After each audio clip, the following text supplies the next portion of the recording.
जय हिंद भाई। सभी को गुड इवनिंग। राम राम भी सभी को। आ जाओ। गुड इवनिंग भाई। हरि ओम।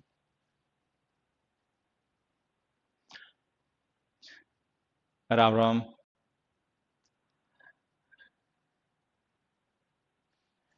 Good evening. जय हिंद भाई। चलिए, अब देखो यहाँ पे समझना थोड़ा सा, ठीक है। आर्टिकल आर्टिकल सॉरी, ये एडवर्ब एडवर्ब की फंडामेंटल्स में जो एक वीडियो है वो आप लोगों ने देख लिया होगा, ठीक है। फंडामेंट गुड इवनिंग बच्चे सभी को, गुड इवनिंग भाई। ठीक है, राम राम भी। तो वो जो हमारा फंडामेंटल्स का वीडियो था उसमें हमने डिस्कस किया कि एडवर्ब्स और एडजेक्टिव्स में क्या डिफरेंस होता है, उनके यूजेस में क्या डिफरेंस होता है। एक वो डिस्कस किया हमने कॉन्सेप्ट। दूसरा हमने एडवर्ब्स के फंडामेंटल्स में एक कॉन्सेप्ट डिस्कस किया कि एडवर्ब्स कितने टाइप्स के होते हैं। एडवर्ब ऑफ टाइम जो व्हेन का रिप्लाई होते हैं, adverb of degree how often का रिप्लाई होते हैं, adverb of frequency sorry, adverb of frequency how often का रिप्लाई होते हैं, एडवर्ब ऑफ प्लेस वेयर का रिप्लाई होते हैं, ठीक है। एडवर्ब ऑफ मैनर हाउ का रिप्लाई होते हैं, रिलेटिव इंटरोगेटिव एडवर्ब्स, ठीक है। Adverb of degree how much का या टू व्हाट एक्सटेंट का रिप्लाई होते हैं, ठीक। तो ये हमने उसमें पढ़ लिया, ठीक है। उसके बाद में कुछ छोटे मोटे क्वेश्चंस भी डिस्कस किए कि भाई सम क्या है, समवट क्या है, टू मच क्या है, मच टू क्या है, ठीक है। हाँ, सेल्डम और एवर क्या है, सेल्डम और नेवर क्या है, ये बेसिक्स हमने उसमें कुछ डिस्कस किया। अब उसके आगे की कहानी स्टार्ट करते हैं।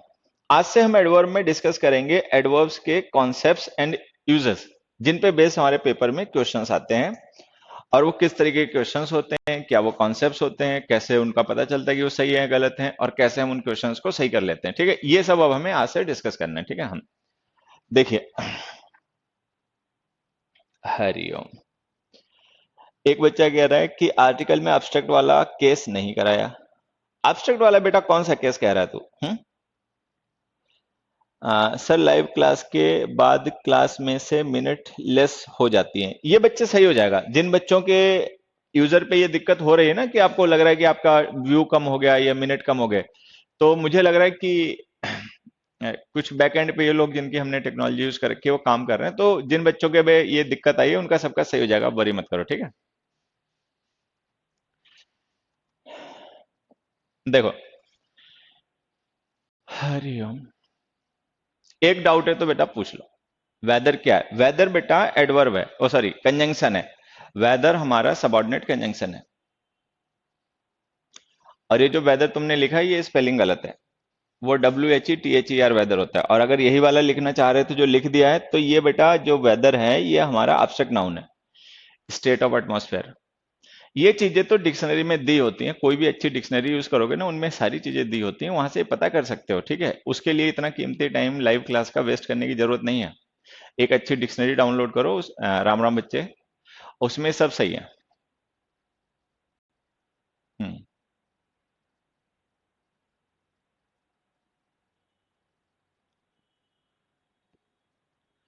एंडेमिक होता है एक छोटे एरिया में फैली बीमारी, और एपिडेमिक होता है लार्ज एरिया अक्रॉस कॉन्टिनेंट्स, ठीक है। Oxford advance learn dictionary best है, सबसे अच्छी डिक्शनरी वही है वैसे, ठीक है। हाँ, मस्त रहो सभी। आ जाओ, क्वेश्चन बताओ। The sun was brightly shining in the sky. The sun was brightly shining in the sky. ये क्वेश्चन पढ़ के देखो, कुछ समझ में आया तो बताना एक बार।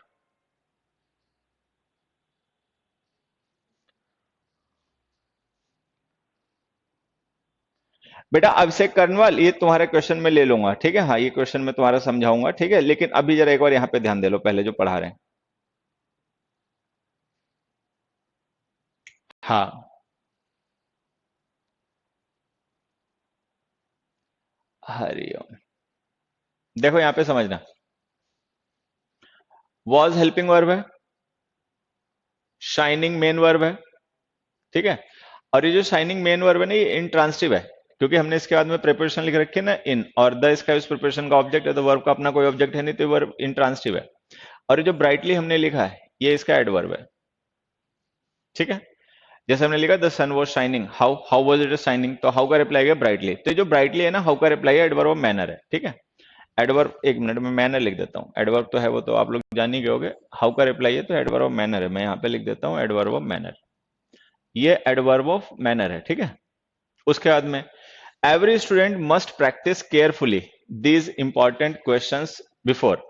अब यहाँ पे देखो, this practice is a verb, ये प्रैक्टिस वर्ब है और ये ट्रांसिटिव वर्ब है। इंट्रांसिटिव नहीं है, ये ट्रांसिटिव है। ट्रांसिटिव क्यों कह रहे हैं समझना, ट्रांसिटिव इसलिए कह रहे हैं क्योंकि यहाँ पे इसका ऑब्जेक्ट दे रखा है, दीज इंपॉर्टेंट क्वेश्चंस। तो अगर किसी वर्ब के साथ उसका ऑब्जेक्ट दे रखा हो तो वर्ब ट्रांसिटिव होती है। तो ये जो प्रैक्टिस है ना, ये हमारी ट्रांसिटिव वर्ब है, ठीक है, और ये इसका ऑब्जेक्ट है। और ये जो हमने केयरफुली लिख रखा है, ये हाउ का रिप्लाई एडवर्ब ऑफ मैनर है, ठीक है। यहां तक हमने समझ लिया। आगे देखो, नर्चर्ड वर्ब है और ये ट्रांसिटिव वर्ब है। हम इस वर्ब को ट्रांसिटिव, एक मिनट क्या हो रहा है, ठीक है, ये वर्ब है और ये ट्रांसिटिव वर्ब है। ट्रांसिटिव हम इसे क्यों कह रहे हैं, हम इसे ट्रांसिटिव इसलिए कह रहे हैं क्योंकि इसके बाद में हमने एक ऑब्जेक्ट दे रखा अ होप, ठीक है, इसलिए। उसके बाद में देखो, ही explained well what he had experienced during his training at the centre. Explained transitive verb है, ठीक है, वेल एडवर्ब ऑफ मैनर है, हाउ का रिप्लाई। और ये जो पूरी क्लॉज है ना, what he had experience during his training at the centre, ये पूरी क्लॉज इसका ऑब्जेक्ट है। ये हमने पहले भी पढ़ा था कि वर्ड के साथ लिखे गए क्लॉजेस जो होती है ना बच्चे, वो नाउन होती हैं। नाउन या तो सब्जेक्ट होगा या ऑब्जेक्ट होगा। अब ये क्लॉज सब्जेक्ट हो नहीं सकती क्योंकि सब्जेक्ट ही है, तो ये ऑब्जेक्ट हो गया, ठीक है। उसी तरीके से सीक्रेटली है ना, यहाँ पे ये भी एडवर्ब ऑफ मैनर है।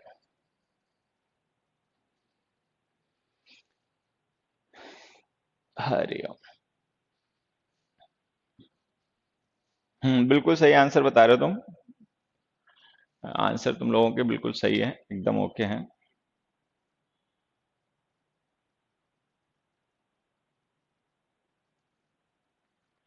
अब यहाँ पे एक बार ध्यान से समझना, फिर से देखो, मैं एक बार बता रहा हूं, जो बच्चे पहली बार सुनने से चूक गए हो, अब की समझ लें। वॉज हेल्पिंग वर्ब है, शाइनिंग मेन वर्ब है, और ये मेन वर्ब इंट्रांसिटिव है क्योंकि हमने इसके बाद में कोई ऑब्जेक्ट नहीं लिख रखा, ठीक है, वो इन प्रेपोजिशन है, द स्काई उसका ऑब्जेक्ट है। तो ये जो ब्राइटली है ये, और ये हमारा हाउ का रिप्लाई एडवर्ब ऑफ मैनर है, मतलब ये हमारी इंट्रांसिटिव वर्ब है और ये इसका एडवर्ब ऑफ मैनर है, ठीक है। यहाँ पे जो हमने प्रैक्टिस वर्ब लिखी है, ये प्रैक्टिस वर्ब ट्रांसिटिव है, ठीक है। हम इस वर्ब को ट्रांसिटिव इसलिए कह रहे हैं क्योंकि इसके बाद में इसका ऑब्जेक्ट दिया हुआ है, द इंपॉर्टेंट क्वेश्चंस। तो ये वर्ब है और ये इसका ऑब्जेक्ट है, और ये केयरफुली जो है वो इस वर्ब का एडवर्ब है, हाउ का रिप्लाई एडवर्ब ऑफ मैनर, ठीक है। ये नर्चर्ड वर्ब है। अ होप ऑफ, वैसे ये पूरा एक ही है, ठीक है, ऑफ बिकमिंग अ प्रेसिडेंट। तो ये पूरी फ्रेज ऑब्जेक्ट है। जैसे हमने लिखा होप, हुज होप, तो हमने क्या पढ़ा था नाउन में कि जो हुज का रिप्लाई होते हैं वो या तो पजेसिव केसेस होते हैं या ऑफ प्रिपोजिशन होती है। तो जो हमने लिखा ना, of becoming the next vice president, ये भी होप का डिस्क्रिप्शन है। तो ये पूरी एक ही फ्रेज हो गई, a hope of becoming the next president, ये पूरी फ्रेज हमारा ऑब्जेक्ट है। और ये नर्चर्ड वर्ब है, और ये सीक्रेटली इस वर्ब का एडवर्ब ऑफ मैनर, हाउ का रिप्लाई है, ठीक है। एक्सप्लेन्ड वर्ब है, ये ट्रांसिटिव वर्ब है। इसे हम ट्रांसिटिव वर्ब इसलिए कह रहे हैं क्योंकि इसका ऑब्जेक्ट ये पूरी क्लॉज है। ये हमने पहले भी पढ़ रखा कि वर्ड के साथ लिखी गई क्लॉजेज जो होती हैं वो नाउन होती हैं। नाउन या तो सब्जेक्ट होता है या ऑब्जेक्ट होता है। अब ये क्लॉज सब्जेक्ट तो हो नहीं सकती क्योंकि सब्जेक्ट ही है, तो ये ऑब्जेक्ट हो गया एक्सप्लेन वर्ब का। और ये जो बेल है, ये हाउ का रिप्लाई एडवर्ब ऑफ मैनर है, जो इस वर्ब का एडवर्ब है। डन। जब ये बातें समझ में आ जाए तो अब यहां से ध्यान क्या रखना है कि एडवर्ब्स ऑफ मैनर को इंट्रांसिटिव वर्ब्स के बाद लिखा करो। जैसे वर्ब इंट्रांसिटिव है ना शाइनिंग, तो इसका एडवर्ब इसके बाद लिखो। The sun was shining brightly in the sky, ठीक है। अच्छा, फिर हमने प्रोनाउन में भी पढ़ा था कि अगर मान लो कोई वर्ब ट्रांसिटिव होगी तो हम वर्ब और उसके ऑब्जेक्ट के बीच में एडवर्ब नहीं लिख सकते, ठीक है। जैसे हमने लिखा है, every student must practice carefully these important questions, ठीक है।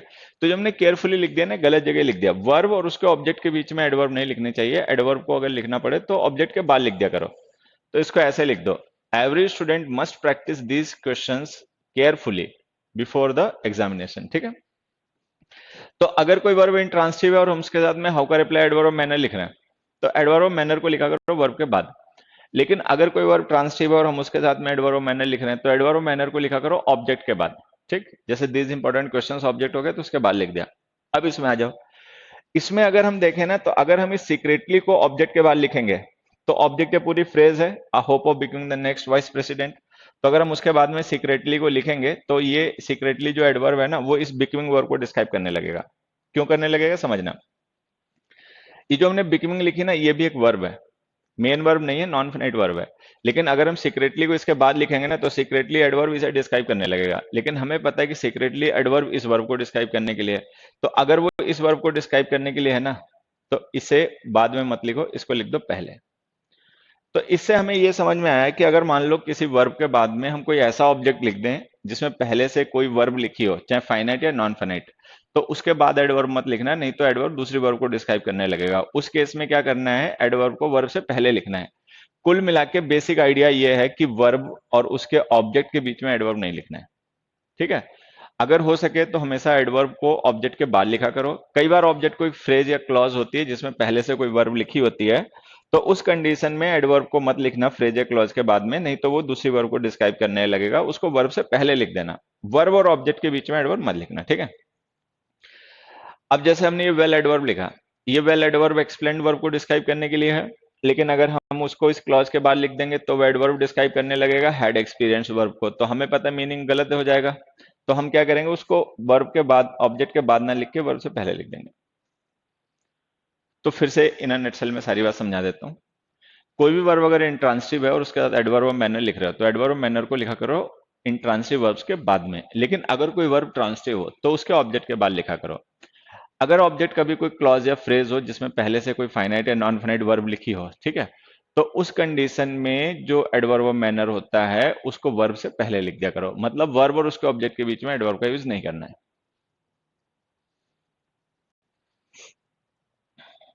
नेक्स्ट क्वेश्चन देखो, Kamal and his friends never should blame the other people for their own faults. मुझे लग रहा है इस क्वेश्चन का आंसर तुम बता पाओगे, क्योंकि प्रोनाउन में ये कॉन्सेप्ट हमने ऑलरेडी पहले डिस्कस कर रखा है। देखो तो एक बार, ये कॉन्सेप्ट हमने ऑलरेडी प्रोनाउन में एक बार डिस्कस कर रखा है। इसका आंसर एक बताओ। हाँ बिल्कुल बेटा, राहुल अग्रवाल बिल्कुल यूज कर सकते हैं।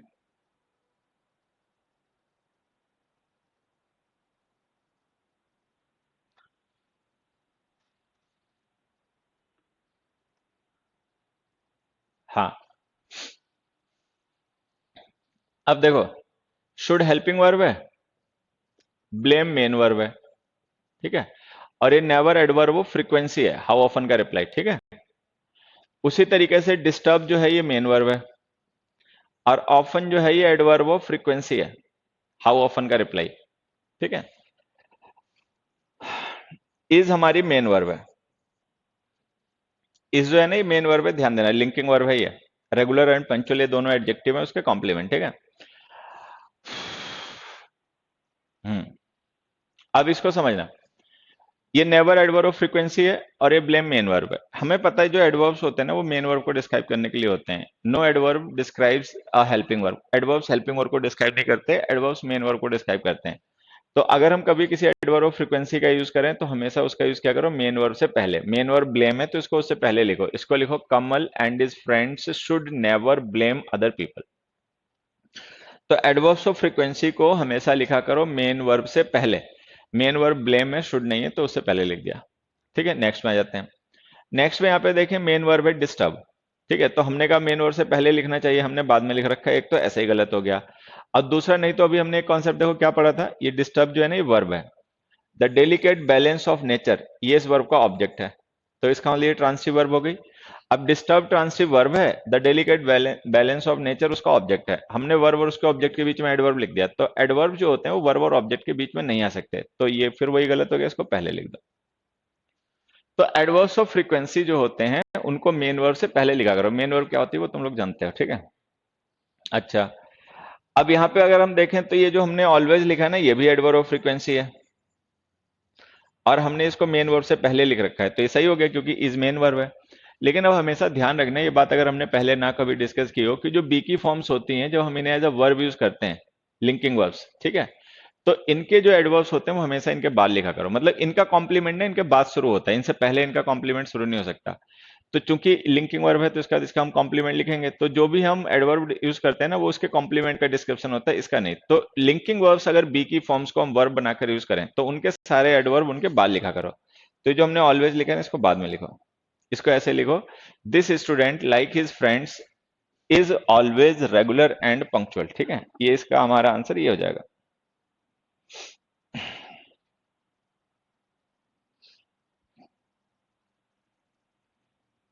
ये हो गया। चलो अब दो क्वेश्चन में तुम्हारे लिए लिखता हूं, अपने आप सही करना।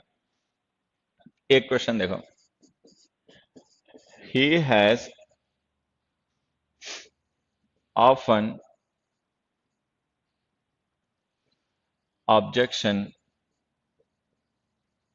Objections to my decisions. ठीक है।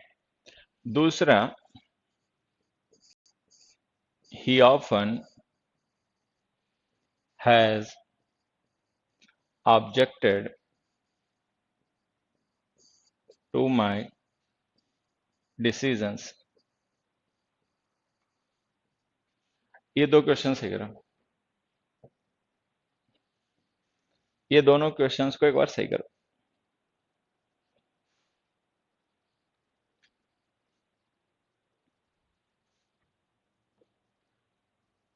हाँ, फंडामेंटल वाली क्लास में बताया होगा।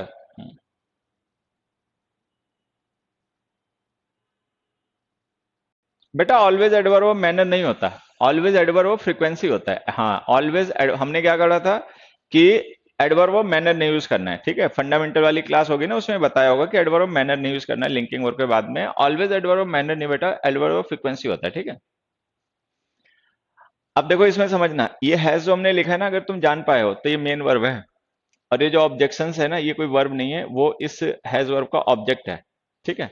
अच्छा, यहाँ पे जो हैज है ये हेल्पिंग वर्ब है, और ये ऑब्जेक्टेड मेन वर्ब है। ठीक है, ऐसे। तो अगर यहाँ पे हैज हेल्पिंग वर्ब है, ऑब्जेक्टेड मेन वर्ब है, तो ये ऑफन यूज होना चाहिए मेन वर्ब से पहले। तो हमें इसको ऐसे लिखना पड़ेगा, he has often objected to my decisions. Done. अच्छा, यहाँ पे जो हैज है ना, ये वर्ब है, ऑब्जेक्शंस जो है ये ऑब्जेक्ट है इस वर्ब का। तो हमें पता है पहली बात तो वर्ब और उसके ऑब्जेक्ट के बीच में एडवर्ब ऐसे नहीं लिख सकते।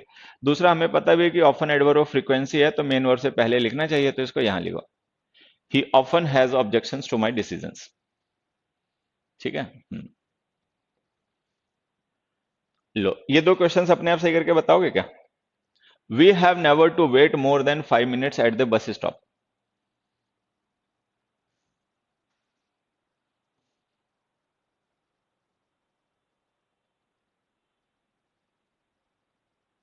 We have never to wait more than 5 minutes at the bus stop.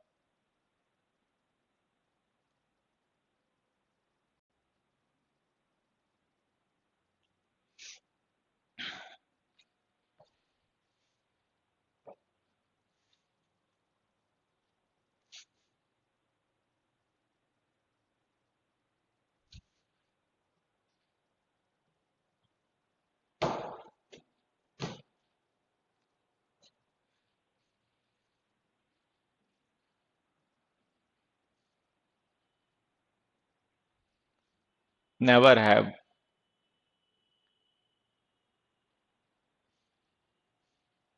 Signing linking verb नहीं होती, मूर्खता मत दिया करो उल्लू। किसने तुमसे कहा साइन इन लिंकिंग वर्ब होती है? वर्ब के फंडामेंटल्स में क्लियरली पढ़ा देते हैं कि साइन एक्शन वर्ब होती है, इसका मतलब होता है टू एमिट लाइट। लेकिन उल्लू ऐसे हैं, साइनिंग लिंकिंग वर्ब होती है, उसके बाद एडवर्ब मैनर क्यों लिख दिया? सोचा करो बेटा पहले।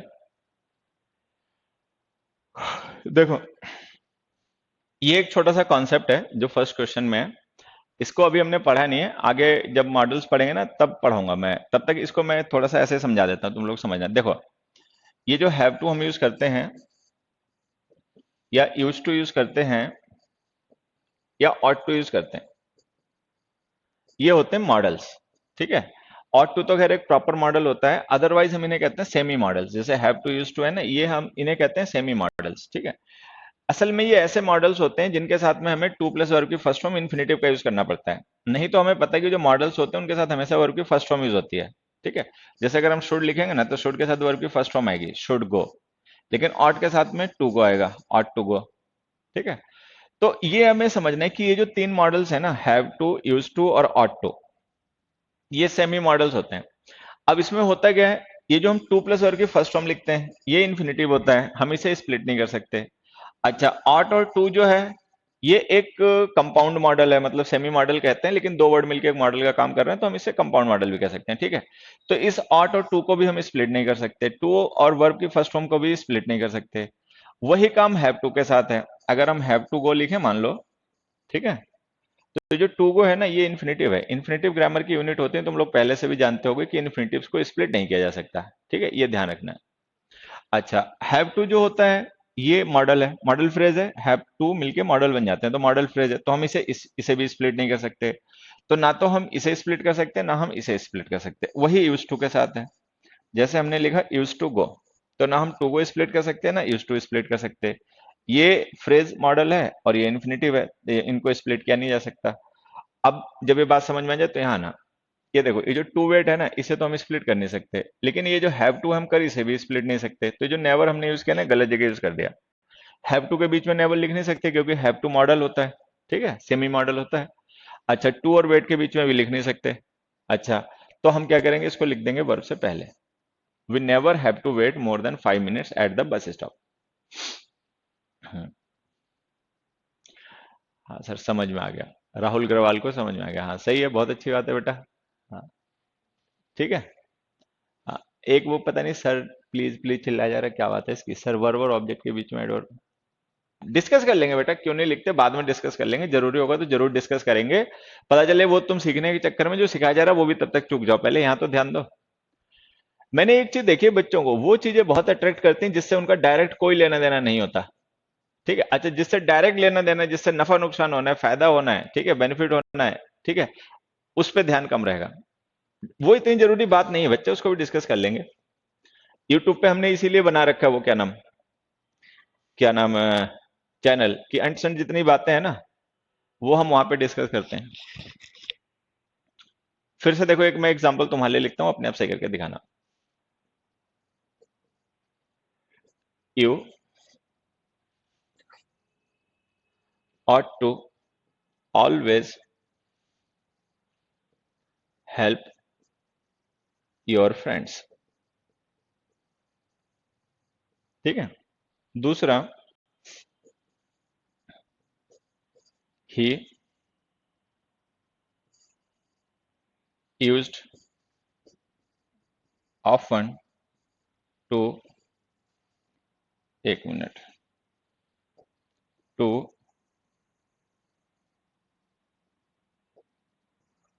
गो देयर बाय कार। ये दो क्वेश्चंस हैं।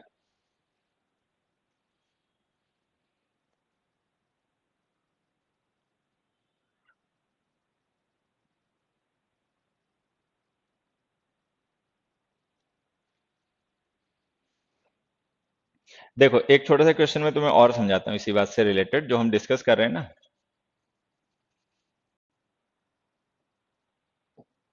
देखो, मैंने एक सेंटेंस लिखा, suppose we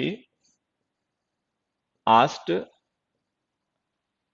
him to not go there. ठीक है। अब देखो, इस सेंटेंस में जो आस्क्ड हमने लिखे ना, ये मेन वर्ब है, और ये टू गो लिखा ना, ये मेन वर्ब नहीं है, ये इन्फिनेटिव है। इन्फिनेटिव, ये तो क्लियर हो गया।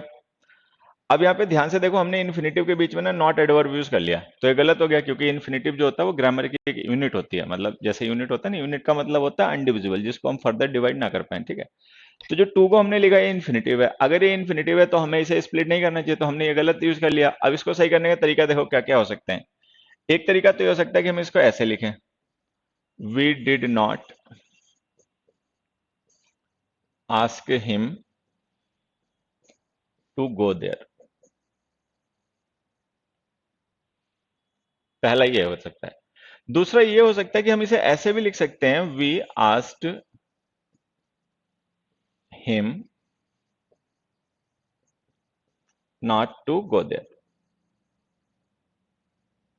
ठीक है, ऐसे लिख सकते हैं। अब देखो होगा क्या, ये जो हमने लिखा है ना, डिड नॉट आस्क, ये हमने निगेशन कर दिया मेन वर्ब का। हमने पढ़ा क्या, जो वर्ब के फंडामेंटल्स है उसमें तुमने पढ़ा होगा कि अगर हम नॉट का यूज मेन वर्ब के लिए करेंगे ना, तो इसका यूज हम मेन वर्ब से पहले और हेल्पिंग वर्ब के बाद करेंगे। तो हम इसको डिड नॉट आस्क लिख के सही कर सकते हैं कि हमने आस्क जो हमारी मेन वर्ब है, हमने उसको नेगेटिव बना दिया। लेकिन अगर मान लो हमें उसको नहीं और इन्फिनेटिव को ही नेगेटिव बनाना है, तो हम इन्फिनेटिव से पहले नॉट का यूज कर लेंगे, नॉट टू गो। तो या तो हम लिखें डिड नॉट आस्क, या हम लिखें नॉट टू गो। ये जो टू नॉट गो लिखा था ना, ये गलत था। अब ये एग्जांपल मैंने तुम्हें इसलिए बताया कि जो इन्फिनेटिव हमारे होते हैं वो ग्रामर की यूनिट्स होती हैं और हमें उन्हें स्प्लिट नहीं करना चाहिए। ठीक है, तो ये जो हमने लिखा ना, you ought to always help your friends, तो ये जो टू हेल्प को हमने स्प्लिट कर दिया ना, गलत है। अच्छा, टू से पहले लिखेंगे तो ऑट टू स्प्लिट हो जाएगा, तो उसको भी हम नहीं कर सकते, तो हम इसे यहां लिखेंगे।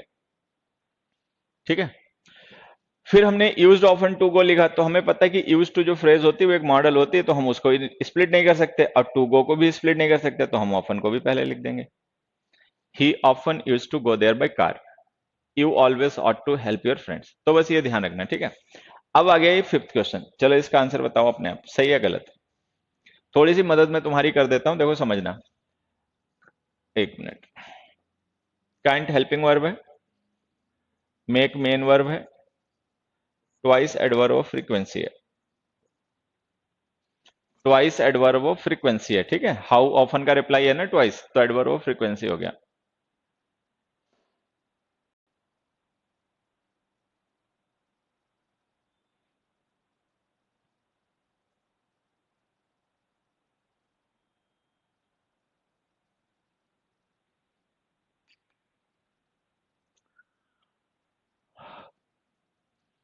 अब देखो, कायदे से तो हमें इसको लिखना चाहिए ट्वाइस को मेक से पहले, क्योंकि हम यही पढ़ रहे हैं कि adverb of frequency are used before the main verb, यही पढ़ा ना हमने कि एडवर्ब ऑफ फ्रीक्वेंसी को मेन वर्ब से पहले लिखना चाहिए।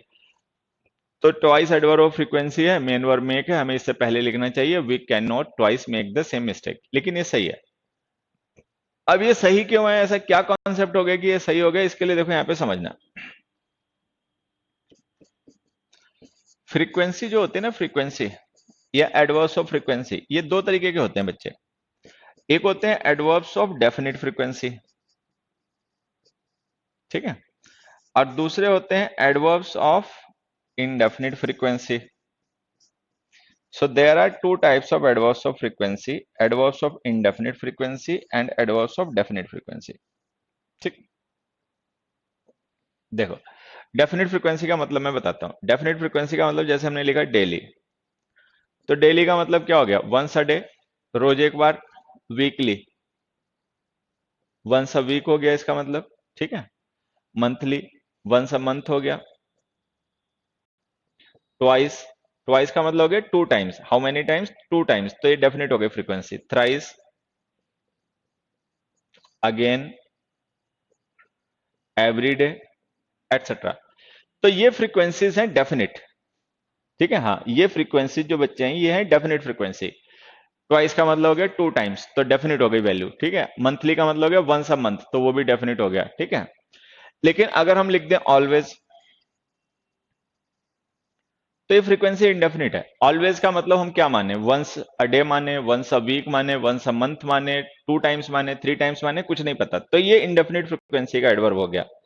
जब ऑलवेज इंडेफिनिट फ्रीक्वेंसी का हो गया, तो नेवर भी हो गया, सेल्डम भी हो गया, ऑफन भी हो गया, एवर भी हो गया, यूजुअली भी हो गया, एटसेट्रा। तो ये हो गया एडवर्ब्स ऑफ इंडेफिनिट फ्रीक्वेंसी। तो अब यहां से हमें ध्यान ये रखना है कि जो डेफिनिट फ्रीक्वेंसी के एडवर्ब्स होते हैं ना, ठीक है, ये ये एडवर्ब्स ऑफ टाइम के तरीके से बिहेव करते हैं और इनको हमेशा लिखा करो लास्ट में। तो ये जो ट्वाइस हमने लिखा ना, एडवर्ब ऑफ फ्रीक्वेंसी है, हमने इसको लास्ट में मेंशन कर रखा है, बिल्कुल सही है, ठीक। तो ये अपना ध्यान रखना कि एडवर्ब्स ऑफ फ्रीक्वेंसी दो तरीके के होते हैं। जैसे हम देखो क्या पढ़ रहे थे, हम पढ़ रहे थे कि adverbs of frequency are used before the main verb. Adverbs of frequency are used before the main verb, ठीक है, ये हो गया। लेकिन इसको थोड़ा सा क्लियर क्या करना है, adverbs of indefinite frequency are used before the main verb. जो एडवर्ब्स इंडेफिनिट फ्रीक्वेंसी के होते हैं ना, उनको मेन वर्ब से पहले लिखा करो। डेफिनिट फ्रीक्वेंसी के एडवर्ब्स जो होते हैं वो एक्चुअली एडवर्ब ऑफ टाइम होते हैं और उनको हमेशा लिखा करो सेंटेंस के एंड में। तो ये जो हमने फिफ्थ सेंटेंस लिख रखा है, there is not much time left, ठीक है, so we can not make the same mistake twice, that is a correct statement, you don't have to make any correction in that, that is quite correct sentence, ठीक है।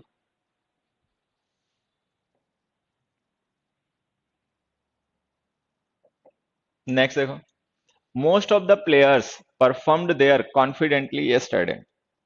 एक बार अपने आप try करो, फिर मैं समझा देता हूँ, ठीक है? एक बार तुम लोग अपने आप ट्राई करके देख लो, उसके बाद में मैं समझा देता हूँ।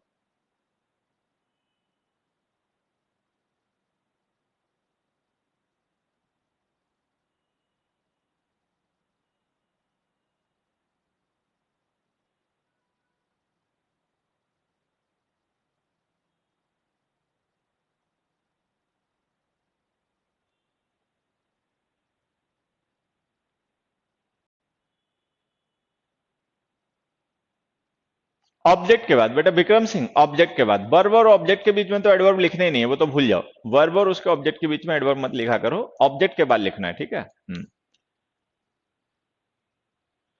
अब देखो यहां पे समझना, परफॉर्म्ड हो गई वर्ब,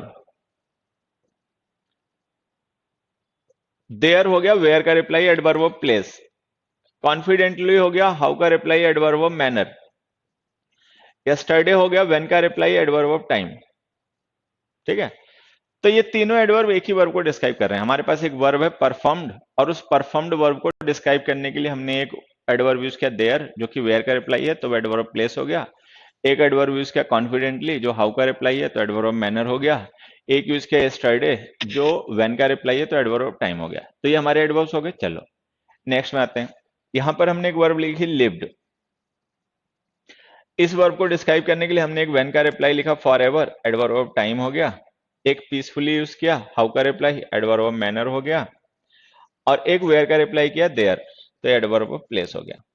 ये तीनों एडवर्ब एक ही वर्ब को डिस्क्राइब कर रहे हैं, ठीक है? फिर हमने लिखा the man behaved without hesitation in the evening at the party. अब यहां पे हमने वो एक वर्ब लिखी बिहेव्ड, ठीक है? बिहेव्ड वर्ब हमने यूज किया है, लेकिन ध्यान से देखो हमने इस वर्ब का ना कोई डायरेक्ट ऑब्जेक्ट नहीं लिखा। हमने यहाँ पे कुछ फ्रेजेस यूज किए हैं। जैसे एक फ्रेज हमने लिखी विदाउट हेसिटेशन, एक हमने लिखी इन द इवनिंग, और एक हमने लिखी एट द पार्टी। डन। अभी जो हमने विदाउट हेसिटेशन लिखी है ना, ये हाउ का रिप्लाई है। हाउ का रिप्लाई होने की वजह से ये फ्रेज है एडवर्ब ऑफ मैनर। जैसे हमने लिखा बिहेव्ड हाउ, तो हाउ का रिप्लाई है विदाउट हेसिटेशन। तो जो एडवर्ब हाउ का रिप्लाई होते हैं एडवर्ब ऑफ मैनर होते हैं, ठीक है? इन द इवनिंग है व्हेन का रिप्लाई, तो ये एडवर्ब ऑफ टाइम हो गया। एट द पार्टी है वेयर का रिप्लाई, तो ये एडवर्ब ऑफ प्लेस हो गया। तो सबसे पहले तो हमें यह पता लगाना है कि कौन सा एडवर्ब किस टाइप का है, ठीक है? वो हम इजिली पता लगा सकते हैं। जो व्हेन के रिप्लाईज होते हैं वो एडवर्ब ऑफ टाइम होते हैं, वेयर का रिप्लाई एडवर्ब ऑफ प्लेस होते हैं, हाउ का रिप्लाई एडवर्ब ऑफ मैनर होते हैं। ये हमें पहले से पता है। अब आते हैं काम की बात पे। काम की बात ये है कि अगर हम किसी एक एडवर्ब को डिस्क्राइब करने के लिए मल्टीपल एडवर्ब्स का यूज करें, मान लो हम मल्टीपल एडवर्ब्स का यूज करें,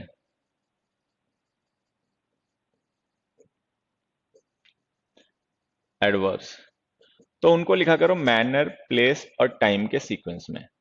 मैनर, प्लेस और टाइम। एक दो छोटी छोटी बातें और बता देता हूं, वो भी साथ ही साथ लगे हाथ समझ लेना। देखो ये जो एडवर्ब मैनर और प्लेस और टाइम है, इनके अलावा अगर हम देखें तो एक एडवर्ब ऑफ डिग्री भी होता है, ठीक है? और एक एडवर्ब ऑफ फ्रीक्वेंसी भी होता है। अच्छा, एडवर्ब्स ऑफ डिग्री का हमेशा ध्यान रखना कि एडवर्ब्स ऑफ डिग्री हमेशा उस वर्ड से पहले लिखे जाते हैं जिसे वो डिस्क्राइब करें। मान लो हमने कोई एडवर्ब ऑफ डिग्री किसी एडजेक्टिव को डिस्क्राइब करने के लिए यूज किया, तो उसे एडजेक्टिव से पहले लिखा जाएगा। कोई हमने एडवर्ब ऑफ डिग्री किसी दूसरे एडवर्ब को डिस्क्राइब करने के लिए यूज किया, तो वो उस एडवर्ब से पहले लिखा जाएगा। कोई एडवर्ब ऑफ डिग्री हमने किसी वर्ब को डिस्क्राइब करने के लिए यूज किया, तो उस वर्ब से पहले लिखा जाएगा। मतलब एडवर्ब ऑफ डिग्री हमेशा उस वर्ड से पहले लिखे जाते हैं जिन्हें वो डिस्क्राइब करते हैं एनफ को छोड़ के। वो एनफ हमने एडजेक्टिव में पढ़ा था, वो भी एडवर्ब ऑफ डिग्री होता है, लेकिन उसका यूज हम बाद में करते हैं, ठीक है? अच्छा, एडवर्ब ऑफ फ्रीक्वेंसी अभी हमने पढ़ ही लिया कि एडवर्ब्स ऑफ इंडेफिनिट फ्रीक्वेंसी होते हैं, वो मेन वर्ब से पहले लिखे जाते हैं, अभी पढ़ा ना। और एडवर्ब्स ऑफ डेफिनिट फ्रीक्वेंसी वहीं लिखे जाते हैं जहां एडवर्ब ऑफ टाइम लिखा जाता है। डन। तो adverb of degree of frequency तो हमने डिस्कस कर ही लिया कि एडवर्ब ऑफ फ्रीक्वेंसी लिखा जाएगा मेन वर्ब से पहले, और एडवर्ब ऑफ डिग्री लिखा जाएगा उस वर्ड से पहले जिसे डिस्क्राइब करना है। ये जो तीन एडवर्ब बच जाते हैं मैनर, प्लेस, टाइम, इनको हम लिखते हैं वर्ब के बाद या वर्ब के ऑब्जेक्ट के बाद, ठीक है? इनकी पोजीशन ये होती है, पहले मैनर, फिर प्लेस, फिर टाइम, ठीक है? तो अगर हम देखें यहाँ पे पहले प्लेस लिखा, फिर मैनर लिखा, फिर टाइम लिखा, तो सीक्वेंस होना चाहिए मैनर, प्लेस, टाइम। मतलब टाइम लास्ट में आना चाहिए, मैनर पहले आना चाहिए। तो लिख दो most of the players performed confidently there study, ठीक है? उसके बाद में फॉर एवर टाइम है, मैनर है, प्लेस है, तो हमें पता है टाइम तो लास्ट में आना चाहिए, तो इसको ऐसे लिख दो। यहां देखें विदाउट हेसिटेशन जो है वो हाउ का रिप्लाई एडवर्ब मैनर फ्रेज, देखो फ्रेज होगी ना तो भी उसी को उसी सीक्वेंस में लिखना है। तो विदाउट हेसिटेशन मैनर है, इन द इवनिंग टाइम है, एट द पार्टी प्लेस है, ठीक है। तो ये जो प्लेस है ये अगर हम यहाँ पे लिख दें तो सीक्वेंस से हो जाएगा, without hesitation at the party in the evening. तो अगर हम किसी वर्ब को डिस्क्राइब करने के लिए मल्टीपल एडवर्ब्स का यूज करें तो उनको लिखा करो पहले मैनर, ठीक है, हाँ, फिर प्लेस और फिर टाइम के सीक्वेंस में। अच्छा, ये डिग्री ऑफ फ्रीक्वेंसी को लेकर जो बात बताई है हमेशा ध्यान रखना।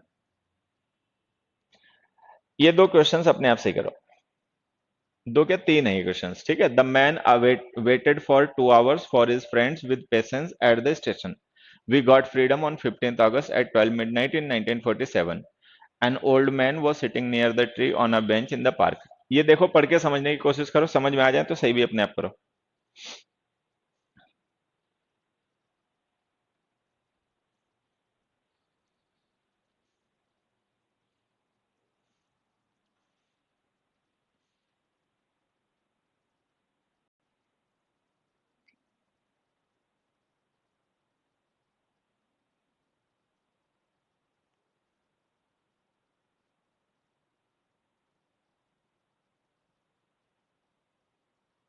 सही करो भाई, कुछ तो समझ में आया होगा थोड़ा बहुत।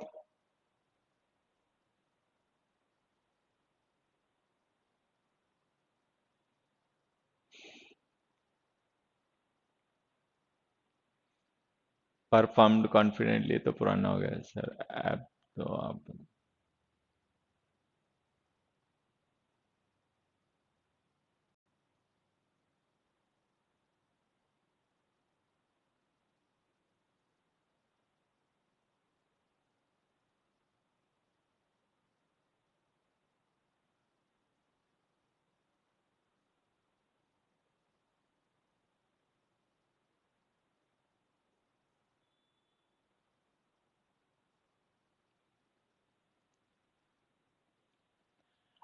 आप देखो जो बता रहा हूं उसको ध्यान से समझना।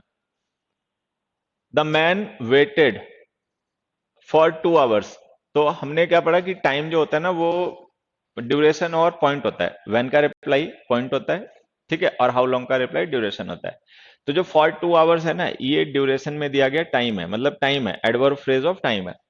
फॉर हिज फ्रेंड्स जो है ना ध्यान से देखो वाई का रिप्लाई है, the man waited why, why did he wait, तो वाई का रिप्लाई है, तो ये है एडवर्ब फ्रेज ऑफ रीजन, जो उस काम के होने किए जाने का पर्पस या रीजन को डिस्क्राइब कर रही है। विद पेशेंस जो है हाउ का रिप्लाई है, हाउ डिड यू वेट, तो हाउ का रिप्लाई आ गया विद पेशेंस, धीरज के साथ। वेयर डिड यू वेट, तो वेयर का रिप्लाई आ गया एट द स्टेशन, तो एट द स्टेशन हो गया एडवर्ब ऑफ प्लेस, वेयर का रिप्लाई। तो ये ऐसे है। अब देखो हमने पढ़ा कि मैनर, प्लेस और टाइम ये सीक्वेंस होता है, पहले आएगा मैनर, फिर आएगा प्लेस, फिर आएगा टाइम। तो इस हिसाब से तो ये जो फॉर 2 hours है ना ये हमें प्लेस के बाद लिख देना है और सही हो जाना है। लेकिन यहाँ पे देख रहे हैं कि एडवर्ब ऑफ रीजन भी है, तो यहाँ पे ध्यान देना कोई सिंगल वर्ड तो एडवर्ब ऑफ रीजन नहीं होता, लेकिन फ्रेजेस जो होते हैं ना फॉर प्रिपोजिशन का यूज जब हम करके कोई फ्रेज लिखते हैं या जो सो दैट कंजंक्शन का यूज करके फ्रेज लिखते हैं तो वो फ्रेजेस एडवर्ब ऑफ रीजन होती हैं, वाई को रिप्लाई करते हैं, ठीक है। तो अगर किसी वर्ब के साथ में एडवर्ब ऑफ रीजन लिखा हो तो सबसे पहले एडवर्ब ऑफ रीजन ही आएगा। तो इसका मतलब ये हो गया कि जो हमारा for 2 hours adverb phrase of time है अगर हम इसे लास्ट में लिख दें तो सब सही हो जाएगा। The man waited for his friends with patience at the station for 2 hours, ठीक है। तो सबसे पहले एडवर्ब ऑफ रीजन कि वो काम क्यों किया गया, वाई का रिप्लाई, ठीक है। देखो मैं लिख देता हूं यहां पे, ये है वाई का रिप्लाई, ठीक है। ये है हाउ का रिप्लाई, ये है वेयर का रिप्लाई, ठीक है। और ये जो टाइम वाला था ना ये था हाउ लॉन्ग का रिप्लाई। देखो हाउ लॉन्ग का रिप्लाई जो होता है ना वो भी टाइम होता है, वो ड्यूरेशन होता है, ठीक है। ड्यूरेशन हो या पॉइंट हो वो टाइम ही होता है। तो पहले एडवर्ब ऑफ रीजन आ गया, फिर मैनर आ गया, फिर प्लेस आ गया, फिर टाइम आ गया। चलो अब मुझे लग रहा है कि ये वाला क्वेश्चन तो तुम अपने आप ही सही कर लोगे। चलो क्वेश्चन नंबर 5 है, इसका आंसर अपने आप बताओ।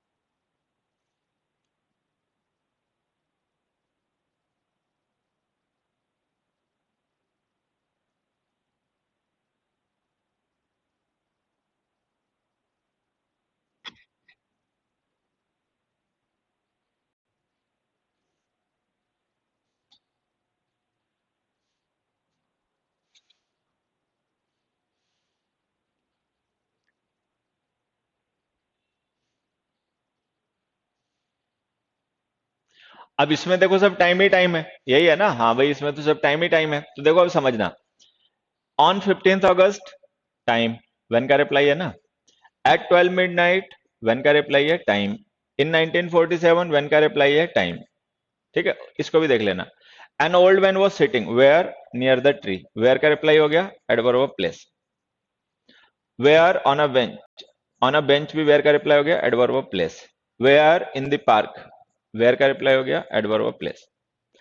तो यहां पे हम देख रहे हैं कि हमने सेंटेंस में डिफरेंट फ्रेजेस यूज किए हैं, एडवर्ब फ्रेजेस यूज किए हैं, लेकिन उनका टाइप एक ही है। टाइप एक ही का मतलब वो एडवर्ब ऑफ टाइम है, एडवर्ब ऑफ प्लेस है। तो अब इस तरीके की अगर कभी कोई सिचुएशन बन जाए तो उसमें हमेशा प्रिसाइज टू जनरल का सीक्वेंस फॉलो किया करो।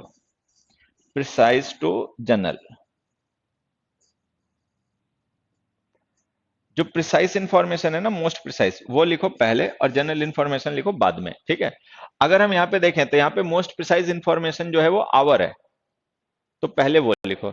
फिर वो आवर कौन सी डेट का है, 15 अगस्त का। 15 अगस्त कौन से ईयर का है, 1947 का। तो हम इसको ऐसे लिख देंगे, एट 12 मिडनाइट ऑन 15 अगस्त इन 1947।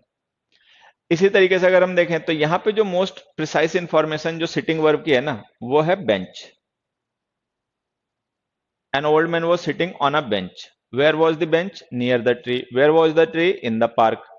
ठीक है, तो हम इसको इस तरीके से सेट कर देंगे। जो एग्जैक्ट इंफॉर्मेशन है ना, जो मोस्ट प्रिसाइज इंफॉर्मेशन है, वो लिखो पहले, जनरल इंफॉर्मेशन लिखो बाद में। मतलब एक्शन से रिलेटेड जो एग्जैक्ट इंफॉर्मेशन है वो पहले, जनरल इंफॉर्मेशन उसके बाद में। ठीक है,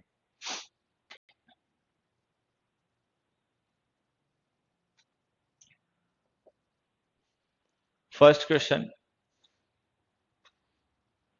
हाँ, एट 12 मिडनाइट ऑन 15th अगस्त इन 1947, बिल्कुल बच्चे।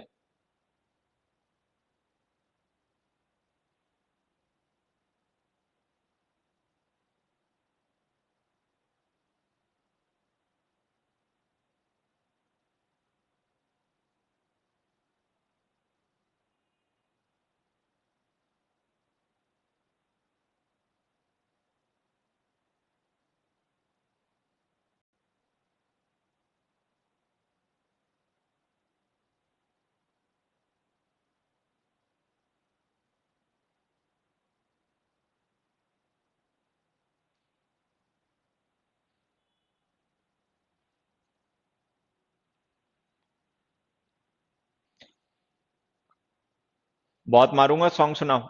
हट, इतने यार तुम लोग बात वास्तव में बद्ध हो। देखो कह रहा है सॉन्ग सुनाओ। बेटा मैं सॉन्ग अपनी मौज के लिए गाता हूँ, मैं सुनाने के लिए, मैं कोई प्रोफेशनल सिंगर थोड़ी हूँ। मैं बाथरूम सिंगर हूँ, मेरा मन होता है गा लेता हूँ, गुनगुना लेता हूँ।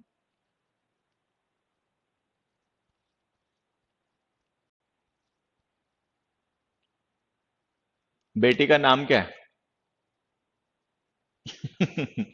पढ़ाई कर ले बेटा तू, समझा?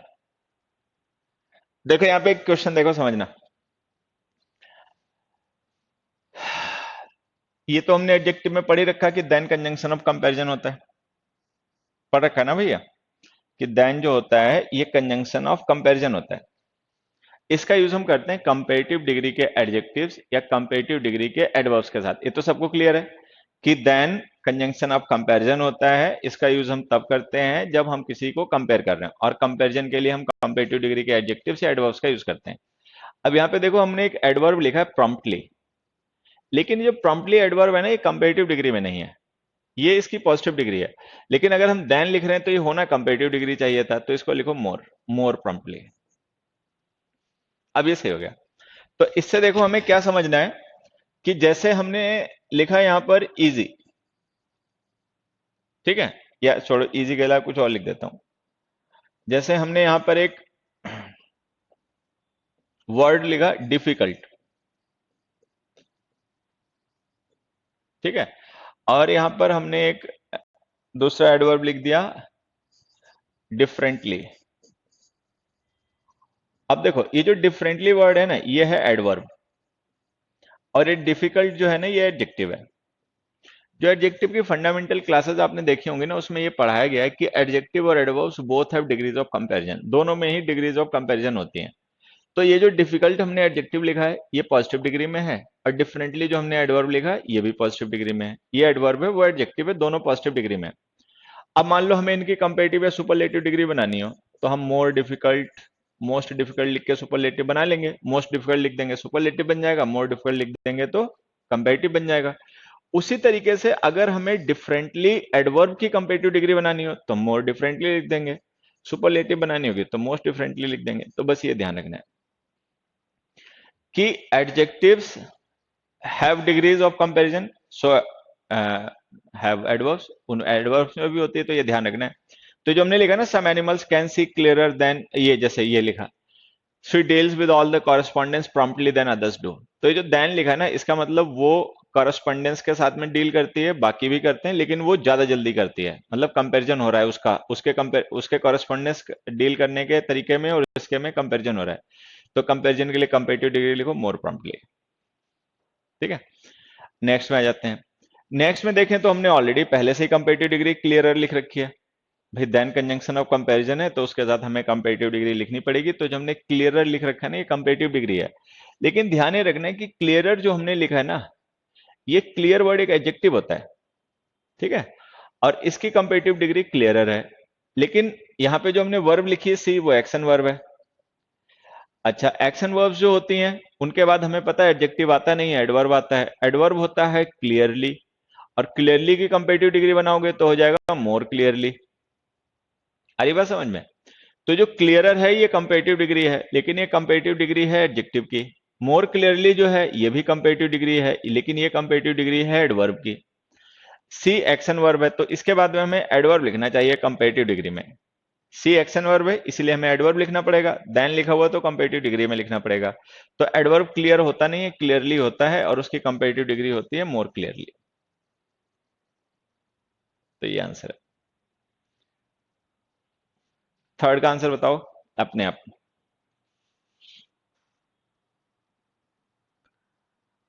बाथरूम सिंगर वो होता है बच्चे जो बाथरूम में गाता है जब कोई नहीं वहां पे होता, उसको सुनने या देखने वाला, मतलब गाना उसे पसंद होता है लेकिन दूसरों के सामने नहीं।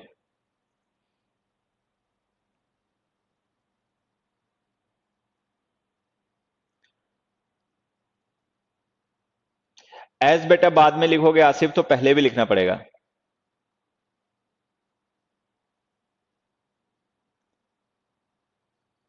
तारसेम सिंह इंग्लिश मीडियम में ना पढ़ के गलती कर दी मैंने।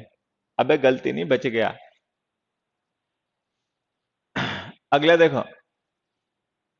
हाँ, अब देखो यहाँ पे पता है क्या है, ये शायद हमने पहले भी डिस्कस किया होगा, नहीं डिस्कस किया होगा, अब समझ लेना है। जो फास्ट वर्ड होता है ना, फास्ट, ये एडजेक्टिव एडवर्ब दोनों ही होता है। ये वर्ड एडजेक्टिव भी है, ये बड़ी कॉमन एरर है, अक्सर पेपर में आती रहती है। ये एडजेक्टिव भी है, एडवर्ब भी है। मान लो अगर हम कभी एक सेंटेंस लिखें ऐसे, मान लो हमने एक सेंटेंस लिखा, ही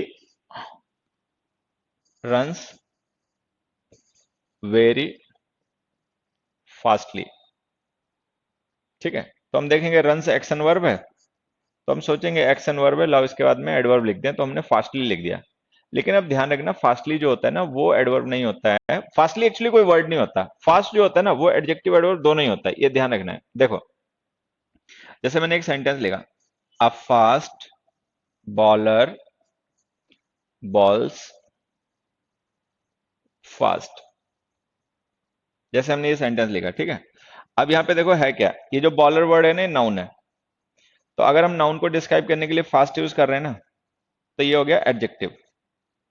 लेकिन ये जो बॉल्स है ये वर्ब है, अगर वर्ब को डिस्क्राइब करने के लिए फास्ट लिख रहे हैं तो ये हो गया एडवर्ब। तो मतलब ये फास्ट जो वर्ब को डिस्क्राइब कर रहा है एडवर्ब है, एडवर्ब मैनर होता है, ये हाउ का रिप्लाई, ठीक है। और ये जो फास्ट हम नाउन के लिए यूज कर रहे हैं ये एडजेक्टिव हो गया। तो फास्ट एडजेक्टिव है, एडवर्ब भी है, इसका मतलब ये हो गया never use fastly. Never use fastly, कभी फास्टली का यूज ना करें, फास्ट एडजेक्टिव एडवर्ब दोनों ही होता है, उसी का यूज क्या करें, ठीक है। तो ये जो हमने लिखा ना मोर फास्टली, कंपेरेटिव डिग्री बना के, इसकी जरूरत नहीं, सीधे फास्टर लिखो। तो ये ध्यान रखना, जो फास्ट हमारा है ना वर्ड, ये एडजेक्टिव भी है और एडवर्ब भी है, इसकी कंपेरेटिव डिग्री होती है फास्टर। अगर हम इसे एज एन एडजेक्टिव यूज करें या एज एन एडवर्ब यूज करें तो इसकी कंपेरेटिव डिग्री फास्टर होती है, और सुपरलेटिव डिग्री फास्टेस्ट होती है। तो ये जाएगा, private home ownership is increasing faster than ever.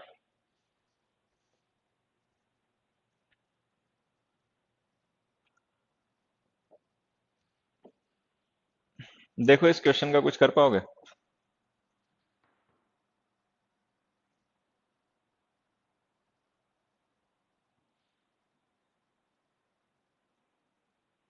Kamal has faced all the challenges mainly.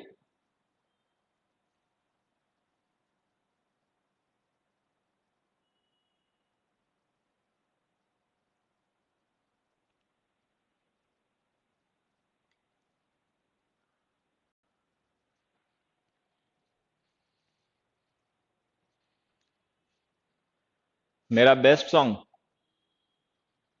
अभी बताता हूँ तुझे बेस्ट सॉन्ग। मेरा बेस्ट सॉन्ग है स्पेशल 26 मूवी है उसका, मतलब स्पेशल 26 मूवी जो है अक्षय कुमार की, उसका एक गाना है वो मुझे बड़ा पसंद है। गेस अपने आप करना कि कौन सा हो सकता है, बताऊंगा नहीं। मेरी सोच समझ, मेरे मतलब बिहेवियर, मेरे मेरे बारे में जो भी आज तक तुम समझ पाए हो ना, उसके बेसिस पे गेस करना। लेकिन मुझे एक बड़ा गाना पसंद है, स्पेशल 26 मूवी का है। चलो, अब देखो यहाँ पे समझना। कमल हैज फेस्ड, वर्ब हो गई। What has he faced, challenges, object हो गया। How has he faced, manly, adverb हो गया। एडवर्ब मैनर, ठीक है। The boy and his friends have arranged verb हो गई। What have they arranged, all the things, object हो गया। How have they arranged, adverb हो गया। हाउ का रिप्लाई एडवर्ब मैनर हो गया, ऑर्डरली। ठीक है, चलो पहले ये दो ही समझ लेते हैं।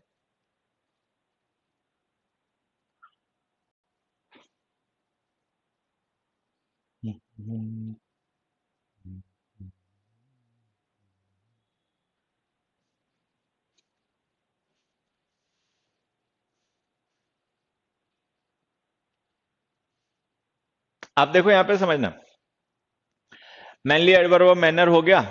हमने पढ़ा एडवर्ब मैनर वर्ब के ऑब्जेक्ट के बाद लिखने चाहिए, तो सब कुछ सही लिख रखा है, तो सेंटेंस ये सही होना चाहिए। लेकिन अब कहानी क्या है पता है, यहाँ पे समझना।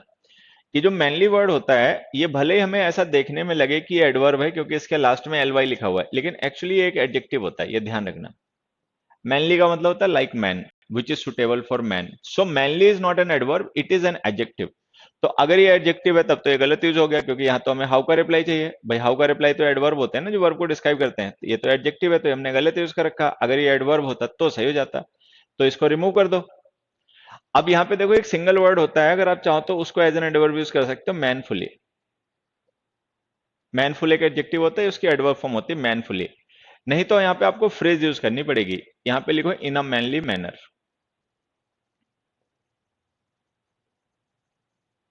इन अ मैनली मैनर। अब देखो ये इन प्रेपोजिशन है, एक मिनट, ये इन प्रेपोजिशन है, ठीक है। मैनर जो नाउन है वो इस प्रेपोजिशन का ऑब्जेक्ट है, ठीक है। और ये जो मैनली एडजेक्टिव है वो इस मैनर नाउन को डिस्क्राइब कर रहा है। और ये इन अ मैनली मैनर जो हमारी पूरी फ्रेज है, ये हाउ का रिप्लाई एडवर्ब फ्रेज बन गई। तो या तो लिखो Kamal has faced all the challenges in a manly manner, या लिखो Kamal has faced all the challenges manfully. अब वही यहां पे आ जाते हैं। ये जो हमने ऑर्डरली वर्ड लिखा ना, ऑर्डरली का मतलब होता है सिस्टमैटिक। तो जो ऑर्डरली वर्ड होता है, ये एक एडजेक्टिव होता है। मतलब ये ध्यान रखना है तुम्हें कि मैनली एडजेक्टिव है और उसी तरीके से ऑर्डरली एडजेक्टिव। असल में देखो हमारे दिमाग में एक छोटा सा कॉन्सेप्ट बैठ गया होता है कि अगर किसी वर्ड के लास्ट में एल वाई लिखा है ना तो वो एडवर्ब होगा। लेकिन हमेशा ऐसा नहीं होता बच्चे। अब जैसे ये मैनली है, ये एडवर्ब नहीं है, एडजेक्टिव है। ऑर्डरली एडजेक्टिव, ऑर्डरली का मतलब सिस्टमैटिक होता है। तो अगर ये एडजेक्टिव है तो हमने गलत यूज कर रखा, क्योंकि यहाँ तो हमें हाउ के रिप्लाई की जरूरत है, और हाउ का रिप्लाई एडवर्ब होता है। एडवर्ब तो ये है ही नहीं, लग रहा है देखने में adverb, but it is not an adverb. तो इसको हटाओ, ठीक है, और इसको लिखो इन ऑर्डर, या तो ये लिख दो, ठीक है, या लिख दो in an orderly manner. In an orderly manner, ठीक है। एक बच्चे ने कमेंट लिखा कि ऊपर वाले को क्या हम लाइक अ मैन भी लिख सकते हैं? बिल्कुल लिख सकते हो बच्चे, लाइक अ मैन लिख दोगे वो भी एडवर्ब फ्रेज हो जाएगी, ठीक है। तो there are some words which appear to be adverbs but actually they are not, ठीक है। कुछ ऐसे एडवर्ब्स होते हैं जो हमें देखने में लगते हैं कि ये मतलब कुछ ऐसे वर्ड्स होते हैं जिनके लास्ट में एल वाई लिखा होता है, तो हमें लगता है कि एडवर्ब होंगे, लेकिन वो एडवर्ब होते नहीं है, ठीक है। नेक्स्ट क्वेश्चन देखो। All the political parties condemned the covered act of the terrorist. इसका आंसर तुम्हें अपने आप ही बताना पड़ेगा।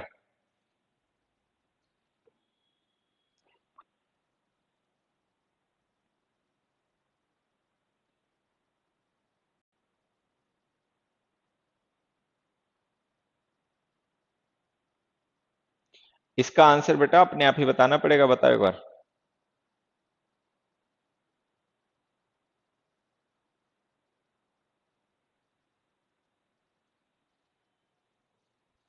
हाँ, देखो, जैसे हमने लिखा all the political parties condemned the act, तो act is a noun and this noun is the object of the verb condemned. So all the political parties condemned the act. What kind of act? Which act? तो ये बताने के लिए हमने एक word लिख दिया जो एक्ट नाउन को डिस्क्राइब करेगा। अगर एक्ट नाउन को डिस्क्राइब करेगा तो ये वर्ड एडजेक्टिव होना चाहिए, का वर्ड। लेकिन अब अगर तुम्हें अब तक ध्यान रख गया हो तो हमने नाउन चैप्टर में सॉरी एडजेक्टिव चैप्टर में क्या पढ़ा था कि माइजर है, कवर्ड है, ये वर्ड हमें देखने में लगते हैं कि एडजेक्टिव होंगे, लेकिन ये एडजेक्टिव होते नहीं है, नाउन होते हैं। ठीक है, इनकी एडजेक्टिव फॉर्म क्या होती है? माइजर की एडजेक्टिव फॉर्म होती है माइजरली, और कवर्ड की एडजेक्टिव फॉर्म होती है कवर्डली। तो ये जो हमने कवर्ड को एडजेक्टिव बना के लिखा ना एक्ट के साथ में, गलत लिख दिया, इसकी एडजेक्टिव फॉर्म कवर्डली होती है। ये आंसर है, ठीक है। तो इसको लिखो all the political parties condemned the cowardly act of the terrorist. अब देखो, ये कुछ वर्ड्स मैंने यहां पे लिखे हैं, ठीक है, इनका तुम्हें ध्यान रखना है। ये जो वर्ड्स मैंने यहां पे लिख दिए ना, इन वर्ड्स का तुम्हें ध्यान रखना है। इनके सबके लास्ट में एल वाई लिखा, पहले तो ये देख लो, कवर्डली, माइजरली, निगार्डली, स्लोवेनली, अगली, मैनली, वुमेनली, फ्रेंडली वगैरह वगैरह। लेकिन हमें ध्यान क्या रखना है, दीज आर नॉट एडवर्ब्स। हालांकि ये जो लास्ट में मैंने अंडरलाइन कर दिया ना वर्ड्स, ये वाले, इनका ध्यान रखना, ये एडवर्ब्स और एडजेक्टिव दोनों हैं, बाकी केवल एडजेक्टिव है। देखो, पहले मैं इन्हीं को समझा देता हूं, उनके मीनिंग वगैरह बाद में समझाऊंगा, पहले इनका समझ लो। जैसे हमने कहा ही गोज देयर डेली, ठीक है। दूसरा, it is a daily class.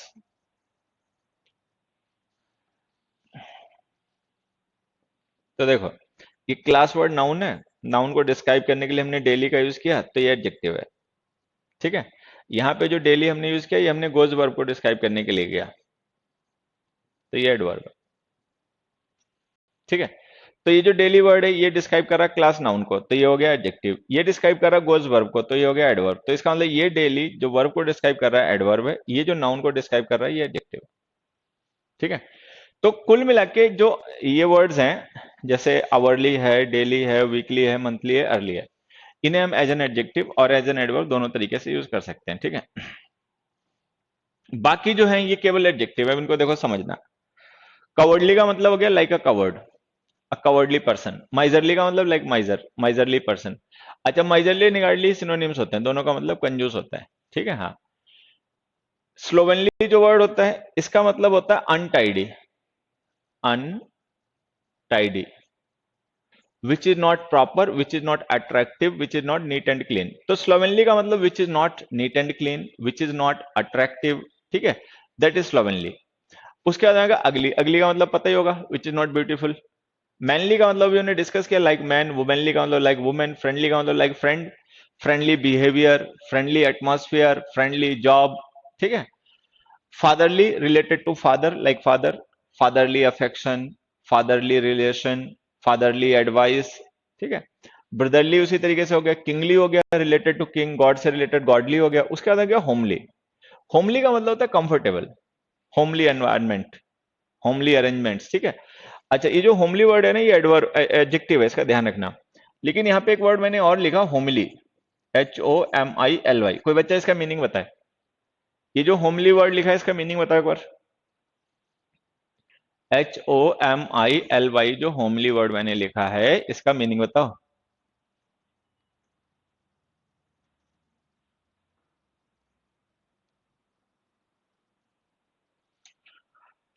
बेटा विकास, तुम लिख रहे हो कि मैं इंग्लिश मीडियम से नहीं पढ़ा इसलिए स्ट्रगल कर रहा हूं, ऐसा नहीं है। मैं नहीं पढ़ा इंग्लिश मीडियम से भाई, मैं हिंदी मीडियम पढ़ा हूं, हमेशा गवर्नमेंट स्कूल्स में पढ़ा हूं, ऐसा नहीं है। हमारी लर्निंग जो होती है ना इस उम्र में, जब हम 15 साल से ज्यादा के हो जाते हैं, ठीक है, तो जो हमारी लर्निंग होती है उसमें हम स्ट्रगल करेंगे या नहीं करेंगे, वो डिपेंड करती है हमारी सोच पे, हमारे एटीट्यूड पे, हमारी कंपनी पे, उन लोगों पे जिनसे हम घिरे रहते हैं, जिनसे हम प्रभावित होते हैं, जिनसे हम सीखते हैं। ठीक है, तो उस पे हिंदी मीडियम इंग्लिश मीडियम का कोई फर्क नहीं पड़ता। ठीक है, मैं हिंदी मीडियम से हमेशा पढ़ा हूँ, गवर्नमेंट स्कूल्स में ही हमेशा पढ़ा हूँ। ऐसी बातें मैं सपोर्ट नहीं कर सकता कि हिंदी मीडियम से पढ़े हैं, गवर्नमेंट स्कूल से पढ़े हैं इसलिए स्ट्रगल कर रहे हैं। ठीक है, हम अपने टाइम में भी बहुत अच्छे स्टूडेंट रहे, हमारे सारे टीचर्स हमें प्यार करते थे, जानते थे, हमारे बहुत उस समय के दोस्त हैं, वो भी आज वो भी सारे एस्टेब्लिश्ड हैं लाइफ में अच्छे से। तो ऐसा कुछ नहीं है, हमारा एटीट्यूड, ठीक है, हमारी लाइफ की प्रायोरिटीज, हमारे जीवन का दर्शन जो होता है ना, वो डिसाइड करता है कि हम जो काम करेंगे उसमें स्ट्रगल करेंगे या नहीं करेंगे। ठीक है, क्योंकि वो डेवलप होता है हमारी सोसाइटी से, जिन लोगों के साथ हम उठते हैं, बैठते हैं, जिनसे हम सुनते हैं, सीखते हैं, जानते हैं, मानते हैं, वो सब लोग हमारे मतलब सोच को अफेक्ट करते हैं। तो अगर संगत अच्छी है तो कोई स्ट्रगल नहीं है, संगत खराब है तो स्ट्रगल ही स्ट्रगल है। हाँ,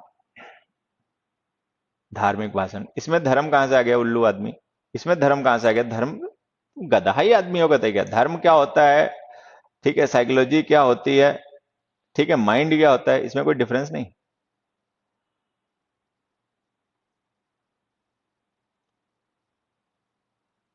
अच्छा, धर्म का भाषण मीनिंग का बता रहा है, हाँ भाई।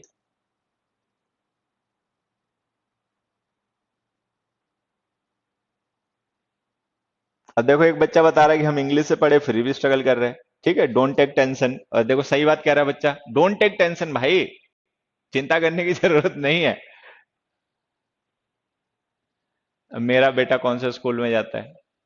मैं बता दूंगा, स्कूल काफी महंगा स्कूल है, मैं बता नहीं सकता। ठीक है, पर्सनल क्यों होते हो, मेरी बात क्या करो ना। इधर देखो, ये जो बच्चा एक, क्या नाम था उसका बेचारे का, वरुण था, क्या नाम था? हाँ, उसने एक सही आंसर बताया था। हाँ, तो वैसे इसका मतलब एडवाइसेस होता है, प्रीचिंग्स लिख दो आप लोग। ठीक है, होमली का मतलब होता है प्रीचिंग्स, उपदेश, सरमन्स। ठीक है, किसी को सही गलत की शिक्षा देना, ये होता है। हम्म। अब यहाँ पे देखो समझना, ये जो होमली वर्ड हमने लिखा है नाउन है, ये भी ध्यान रखना, ये एडजेक्टिव एडवर्ब नहीं है। तो ये वर्ड जो है, ये कई बार फिल इन द ब्लैंक्स में आ जाता है क्लोज टेस्ट वगैरह में, तो ध्यान रखना, HOMILY, ये जो होमली वर्ड है ये एक नाउन है। ठीक है, इसका मतलब होता है प्रीचिंग्स, उपदेश, सरमन्स। और ये जो HOMELY होमली हमने लिखा है, ये एडजेक्टिव है, इसका मतलब होता है कंफर्टेबल। ठीक है, चलो, कॉस्टली आ गया। कॉस्टली का मतलब पता ही होगा, कीमती, अ कॉस्टली वॉच। ठीक है, उसके बाद आएगा डेडली। डेडली का मतलब पता ही होगा, फैटल, लेथल, जानलेवा, घातक, अ डेडली वेपन। एल्डरली का मतलब होता है रिलेटेड टू ओल्ड पीपल। ठीक है, एल्डरली का यूज करते हैं हम किसी ऐसे नाउन को डिस्क्राइब करने के लिए which is related to old people. ठीक है, elderly care, elderly care, elderly house, ऐसे। स्कॉलरली का मतलब related to scholars, scholarly approach, scholarly answer. ठीक है, मास्टरली का मतलब रिलेटेड टू मास्टर। ऑर्डरली का मतलब सिस्टमेटिक, इन ऑर्डर। लोनली का मतलब अकेला, lonely means one who has got no companion, जिसका कोई साथी ना हो। ठीक है, लवली का मतलब पता ही है, ब्यूटीफुल। लाइवली का मतलब एनर्जेटिक। लाइकली का मतलब probable, likely outcomes of the match. Earthly का मतलब होता है सांसारिक, मंडन। हेवनली का मतलब आकाशीय, जो हमने पढ़ा था, जो हेवन से रिलेटेड हो। टाइमली का मतलब होता है अपॉर्चुनिस्टिक, बिल्कुल प्रॉपर। टाइमली का मतलब जिस समय होना चाहिए बस उसी समय का, एग्जैक्ट। ठीक है, timely arrival of the police, ये हो गया। हाँ, धर्म के सर कौन से स्कूल में जाता है? स्कूल स्कूल नहीं बताता मैं। संस्कृत से BA किया, बहुत अच्छी बात है बच्चे। हम्म। तो ये वर्ड्स अच्छा हाँ, एक छोटी सी बात देखो और मैं बीच में बता देता हूँ। एक तो ये सारे वर्ड हमने मीनिंग वगैरह डिस्कस कर लिए, इनका ध्यान रखना कि मीनिंग में इसलिए समझा देता हूँ कि मान लो अगर ये वर्ड हमें कभी यूज करने पड़ जाए एंटोनिम सिनोनिम में या फिर किसी क्लोज टेस्ट वगैरह में, तो अपना कर पाओ। ठीक है, बाकी एक छोटी सी बात ध्यान रखना अब जो बता रहा हूँ। जैसे कोई एडजेक्टिव है, ठीक है, और हमने उसमें LY सफिक्स ऐड किया, तो ये बन गया एडवर्ब। देन फिर मान लो कोई नाउन है, हमने उसमें LY ऐड किया सफिक्स, तो ये बन गया एडजेक्टिव। हालांकि ये एक जनरल आइडिया है, हमेशा ऐसा नहीं होता है, कई बार ऐसा नहीं भी होता है, लेकिन ध्यान रखना जनरली ऐसा ही होता है कि जब हम किसी एडजेक्टिव में LY ऐड करते हैं ना, तो वो जो नया वर्ड बनता है वो एडवर्ब होता है। जैसे देखो समझना, हमने स्वीट वर्ड लिखा, स्वीट एडजेक्टिव है, इसमें हमने एल वाई ऐड किया तो नया वर्ड बन गया स्वीटली, जो कि उसी एडजेक्टिव का एडवर्ब हो गया। डन। फिर अच्छा, अगर हम नाउन में एल वाई ऐड कर देंगे तो नया वर्ड बनेगा, वो एडजेक्टिव होगा। ठीक है। जैसे हमने यहाँ पे एक वर्ड लिखा कॉस्ट, कॉस्ट नाउन है, उसमें हमने एल वाई ऐड किया तो नया वर्ड बन गया कॉस्टली, जो कि एक एडजेक्टिव है। तो जनरली जो एल वाई वाले एडजेक्टिव्स होते हैं ना, जिनके लास्ट में एल वाई लिखा होता है लेकिन वो एडजेक्टिव्स होते हैं, वो एक्चुअली वर्ड्स ऐसे होते हैं जो नाउन्स से बनाए गए होते हैं। तो अगर हम नाउन्स में एल वाई ऐड करके कोई नया वर्ड बनाते हैं तो वो एडजेक्टिव बन जाता है, और एडजेक्टिव में एल वाई ऐड करके बनाते हैं तो एडवर्ब बन जाता है।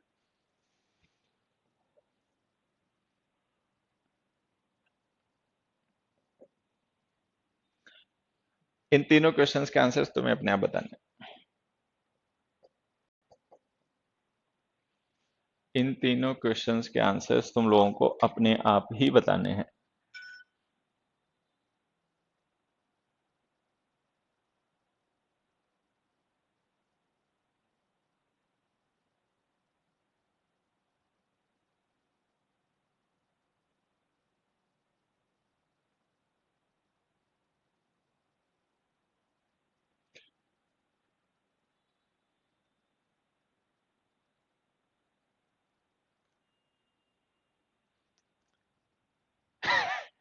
तो विकास बेटा पिटेगा मेरे से कभी मिल गया तो सीख लेना बेटा इंग्लिश, तू भी सीख ले, उसमें क्या हो गया।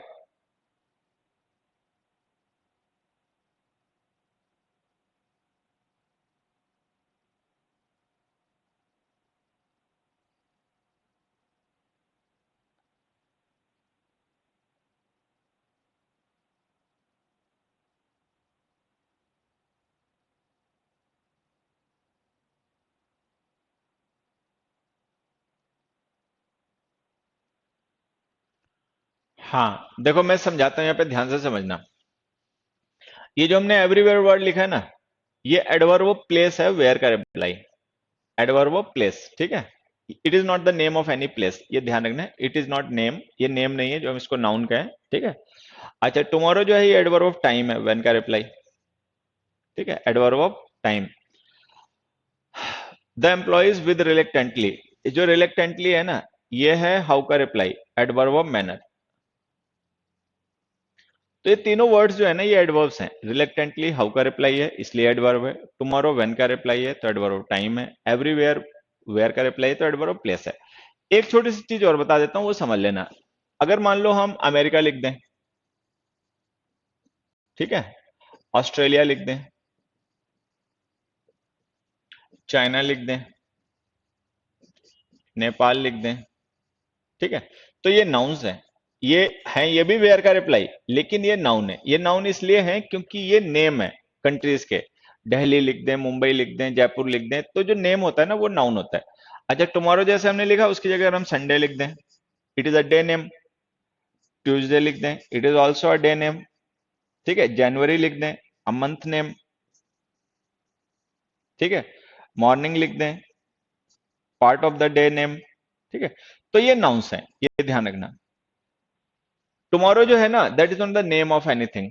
Everywhere is not name of anything, तो ये नेम नहीं है, तो ये नाउन नहीं है, एडवर्ब है। वेयर का reply adverb of place, when का reply adverb of time, how का रिप्लाई एडवर्ब ऑफ मैनर। अच्छा, इन वर्ड से पहले ये जो देखो हमने टू लिखा ना, ये प्रिपरेशन है। ऑन लिखा, ये भी प्रिपरेशन है। विद लिखा, ये भी प्रिपरेशन है। अब हमने क्या पढ़ा था कि प्रीपोजिशंस जो होती हैं उनके बाद हम उनका ऑब्जेक्ट लिखते हैं। ऑब्जेक्ट हमेशा कोई नाउन या प्रोनाउन होता है, ठीक है, कोई नाउन या प्रोनाउन होता है। अच्छा, नाउन और प्रोनाउन जो होते हैं वही प्रिपोजिशन का ऑब्जेक्ट बन सकते हैं, लेकिन ये वर्ड्स तो हमने एडवर्ब लिख रखे हैं, तो अगर ये एडवर्ब इन वर्क प्रिपोजिशन का ऑब्जेक्ट नहीं बन सकते तो ये प्रिपोजिशन गलत यूज हो रही है, तो इनको हटा दो, रिमूव कर दो। तो ये सेंटेंस हमें ऐसे लिखने पड़ेंगे। The king decided to send his messengers everywhere, they have been asked to appear before the magistrate tomorrow. The employees reluctantly accepted the proposal to work on Saturdays. तो यहां पे हमें ध्यान ये रखना है, don't use prepositions with adverbs।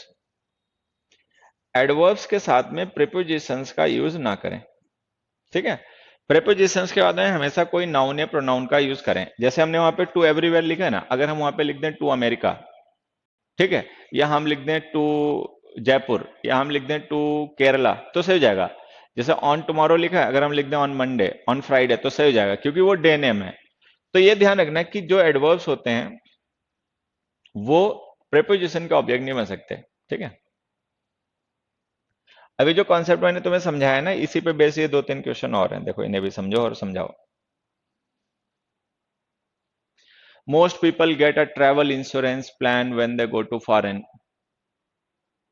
Gandhiji returned to India in 1914, having resided in abroad for many years. They have sent his body to home for burial by aeroplane. Aeroplane एक साल लिखना था, अलग अलग हो गया, चलो कोई नहीं।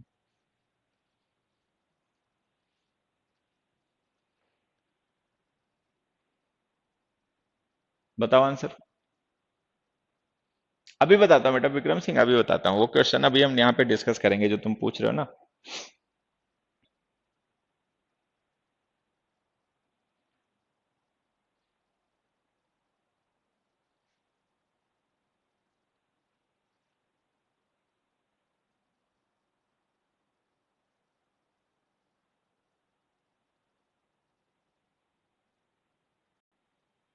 अब देखो यहाँ पे समझना, मैं समझाना शुरू करता हूँ तुम्हें ध्यान से।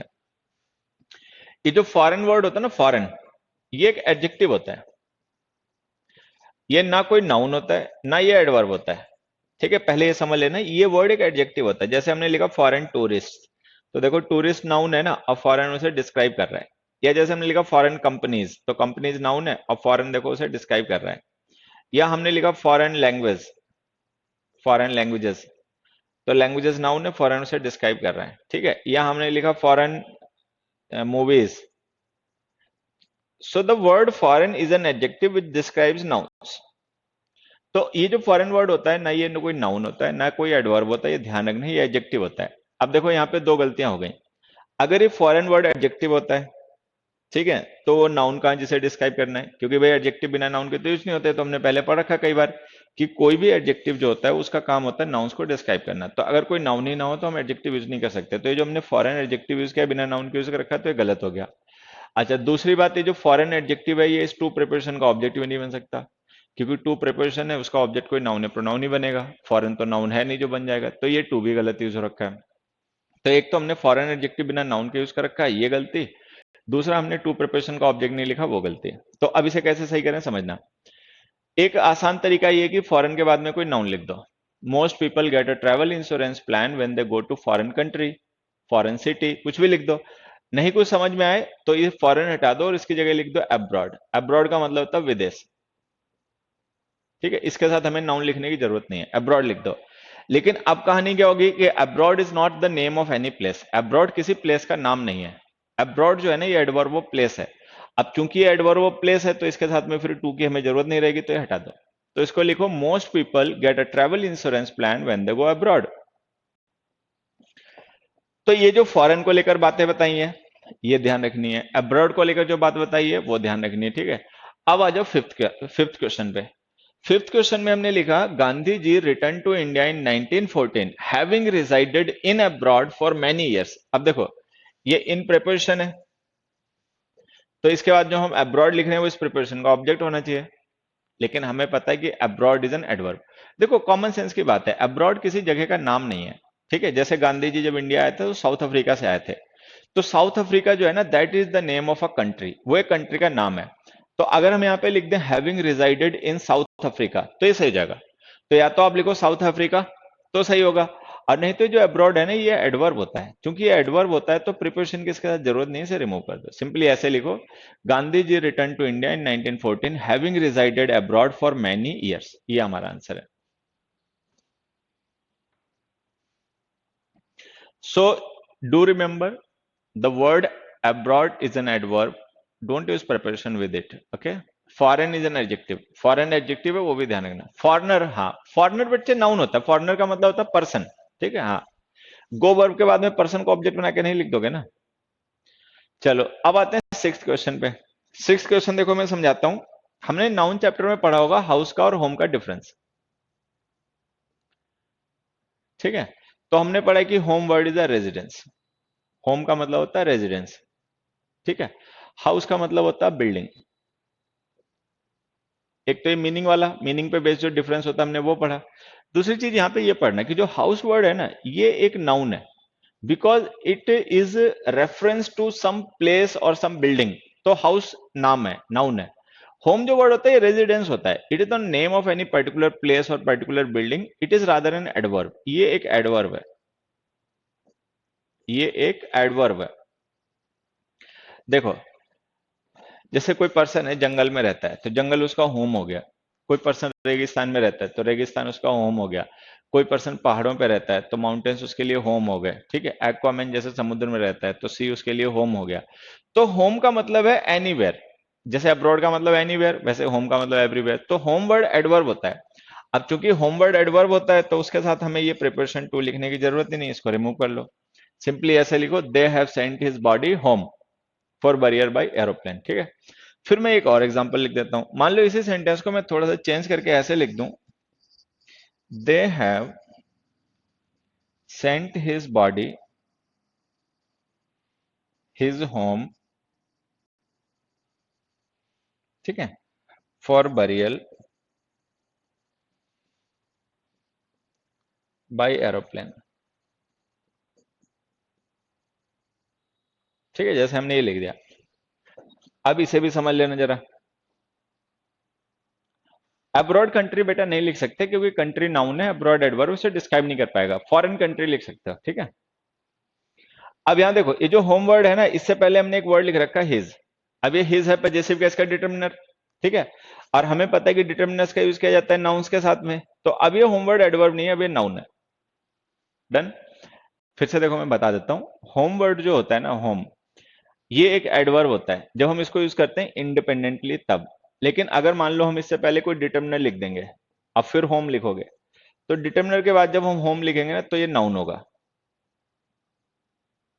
अब जैसे हमने लिखा, they have sent his body where, where have they sent, कहां भेज दी उन्होंने बॉडी। तो वेयर का रिप्लाई एडवर्ब होता है। तो अब ये होम यहाँ तो एडवर्ब हो नहीं सकता क्योंकि यहाँ से पहले हमने हिज डिटर्मिनर लिख रखा है, तो ये नाउन है। तो अगर ये नाउन है तो हम वेयर के रिप्लाई में नाउन का तो यूज नहीं करते, वेयर के रिप्लाई में तो एडवर्ब लिखना पड़ता है। तो या तो ये हिज हटा दो, ठीक है, होम एडवर्ब बन जाएगा। और नहीं तो हिज होम जो कि नाउन फ्रेज है ना, इसको प्रिपोजिशन टू का ऑब्जेक्ट बना दो, ये लो। तो इसको लिख दो to his home. They have sent his body to his home for burial by airplane. ठीक है, तो ये ध्यान रखना कि होम वर्ड एडवर्ब होता है जब हम इसे विदाउट डिटर्मिनर्स यूज करते हैं तब। लेकिन अगर हम होम वर्ड का यूज डिटर्मिनर्स के साथ में करेंगे तो ये नाउन होता है। ठीक है, ये बस ध्यान रखना है।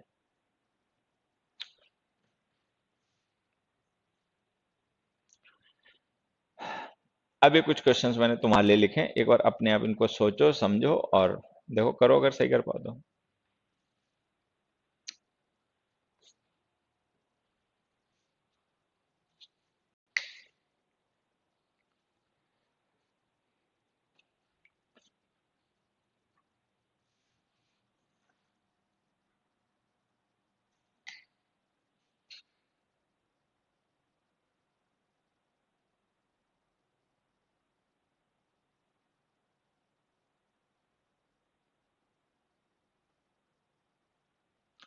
हरिओम।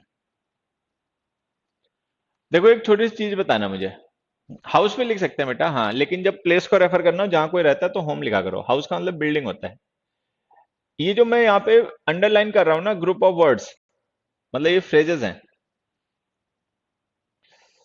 इनके एक बार मीनिंग बताना।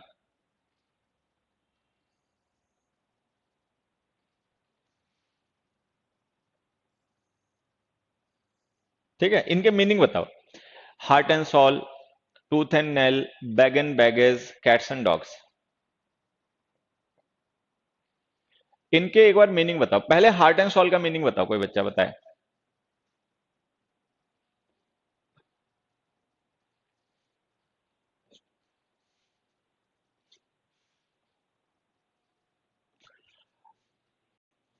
बताओ भाई मीनिंग, हार्ट एंड सॉल का मीनिंग क्या हुआ? फुल एनर्जी एंड डेडिकेशन, बिल्कुल। हम्म, हालांकि वही मीनिंग होता है जो तुम बता रहे हो, लेकिन मैं एक सिंगल वर्ड लिख रहा हूं, इसको ध्यान कर लेना, डिवोटेडली। डिवोटेडली का मतलब विद डिवोशन। ठीक है, हाँ, फुल एफर्ट, फुल एफिशिएंसी, ठीक है, वायलेंटली। अच्छा, अब टूथ एंड नेल का भी मीनिंग एक बार बताना। तो टूथ एंड नेल का, the tribes will fight with tooth and nail to stop the newly announced project. Tooth and nail का मीनिंग बताना। To fight. Tooth and nail का मीनिंग हो गया टू फाइट। अच्छा, हाँ, टूथ एंड नेल हो गया बच्चे हीरोइकली। हीरोइकली का मतलब like a hero.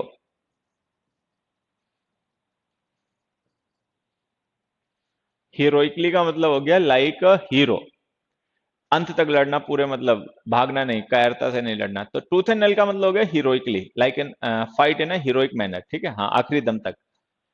Bag and baggage का मतलब बताना। बैग एंड बैगेज जो हमने ईडीएम लिखा ना, इसका मीनिंग बताना। विद ऑल वंस बिलोंगिंग्स, हालांकि यही आंसर होता है, विद ऑल बिलोंगिंग्स, लेकिन चलो हम यहां पे लिख देते हैं परमानेंटली। किसी जगह को छोड़ देना परमानेंटली। ठीक है, ये हो गया। अच्छा, उसके बाद में कैट्स एंड डॉग्स का मतलब कोई बताएगा? हरिओम।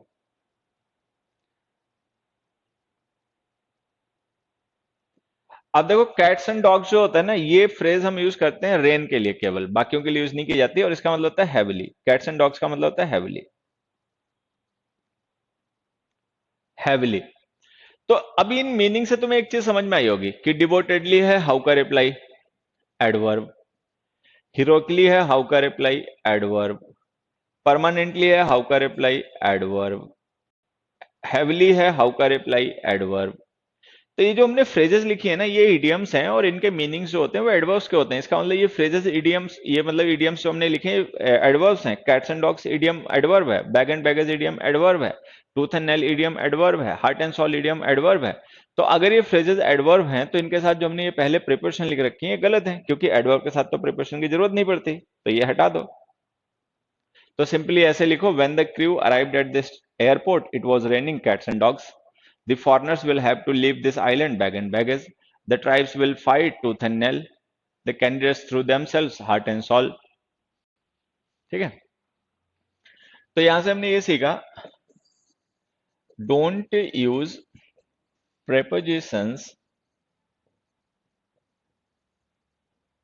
with adverbs।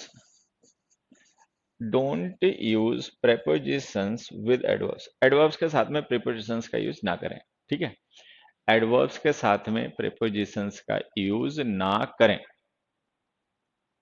रिमझिम, अरे रिमझिम नहीं होता ये। हरिओम। आज मेरा पता नहीं कान बड़ा दुख रहा है, क्या हो गया इसमें। चलो खैर, तो 20-25 हो गए। ठीक है, हाँ, मतलब 8-25 हो गए। चलो, तो आज की क्लास हम यहीं पे रोकते हैं, ये ध्यान रखना।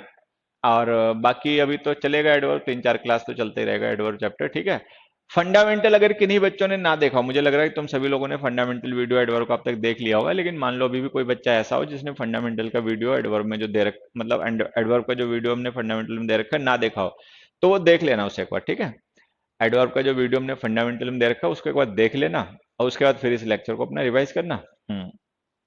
और उसके बाद में अभी तो 2-4 क्लास ही चलता रहेगा। ठीक है, अभी हम एडवर्ब भी पढ़ेंगे अगली 2-3 क्लास में। ठीक है। हम्म और बाकी सारी बातें अगली क्लास में डिस्कस करेंगे। आज 9 बजे एक यूट्यूब पे भी हमने वैसे सेशन लगा रखा है। ठीक है, वो जो टेंस का पार्ट 1 डिस्कस किया था, गुड नाइट बच्चे, टेंस का जो पार्ट 1 डिस्कस किया था ना, उसी का पार्ट 2 डिस्कस करेंगे। तो 9 बजे मिलना जुलना होगा देखो यूट्यूब पर। तब तक के लिए सभी अपना मेहनत करो, रिवीजन करते रहो। हाँ, क्या कह रहा बच्चा? बीच में क्या करते हो आप सर यूट्यूब से पहले 9 बजे तक? कुछ नहीं, बैठ के अपना न्यूज व्यूज देख लेता हूँ थोड़ा फोन पे, और थोड़ा चैन ले लेता हूँ। आज तो मेरा कान नहीं दुखी कर रखा है, मेरे को कान में पता नहीं क्यों दुख हो रहा है। ठीक है, हरिओम, बाय बाय बाय सभी को। ठीक है, बाय एवरीबॉडी, थैंक यू।